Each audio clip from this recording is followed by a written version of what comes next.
మన రక్షకుడైన యేసుక్రీస్తు నామములో అందరికీ వందనాలండి. ఈరోజు దేవుని మాటలు యోహాను సువార్త 14వ అధ్యాయము 15వ వచనము. మీరు నన్ను ప్రేమించిన యెడల నా ఆజ్ఞలను గైకొందురు.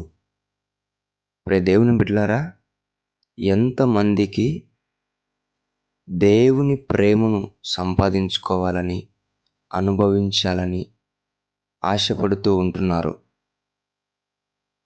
ఒకవేళ మీరు గనక ఆ ఆశ కలిగి ఉంటే మీరొకటి చేయాల.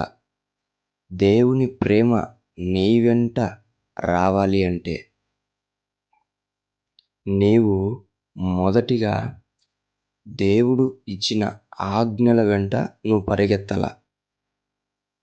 దేవుని బిడ్డలారా, నీవు దేవుణ్ణి ప్రేమిస్తున్నావు, నిజమే కదా? దేవుణ్ణి నువ్వు నిజంగా ప్రేమిస్తే ఆయన ఆజ్ఞలను నీవు పాటిస్తావని లేఖనం సెలవిస్తూ ఉంటుంది. ఆయనే చెప్తూ ఉంటున్నాడు, మీరు నన్ను ప్రేమించిన యెడల నా ఆజ్ఞలను గైకొందురు. కాబట్టి మనము ఆయనను ప్రేమిస్తూ ఉంటే, ఆయన ఆజ్ఞలను గనక మనం పాటిస్తే నీ ప్రేమకు అవధులు ఉండవు. కాబట్టి దేవుని ప్రేమ నీ వెంట పరిగెడుతుంది.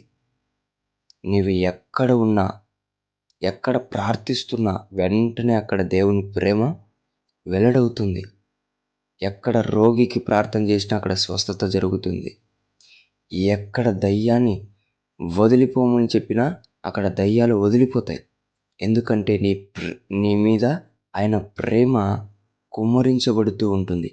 కాబట్టి నీవేం అడిగినా సరే ఆయన నామంలో నీకు ఇవ్వబడుతూ ఉంటుంది.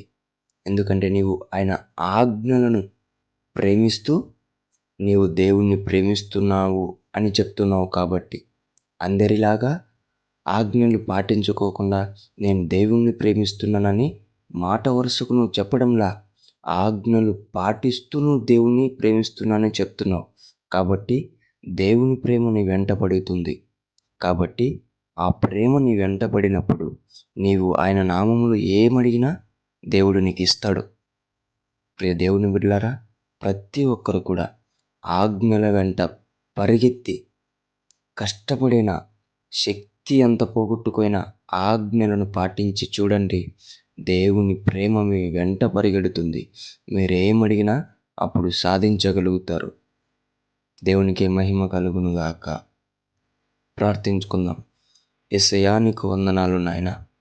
తండ్రి, అందరిలాగా మేము నేను ప్రేమిస్తున్నాము అని చెప్పి నీ ఆజ్ఞలకు దూరంగా ఉండకుండా, నీ ఆజ్ఞలకు దగ్గరైపోయి నీ ప్రేమను సంపాదించుకొని మేమందరము కూడా ధన్యులుగా, మేమందరం కూడా సంతోషముగా నీ నామములో ఏమైనా అడగడానికి మొహమాటము లేకోకుండా అడుగుటకు శక్తిని, బలమును, జ్ఞానమును దయచేయమని యేసు నామములో నిజంగా నిన్ను ప్రేమించే బిడలగా మమ్మల్ని తయారు చేయమని ప్రార్థిస్తున్నాం తండ్రి.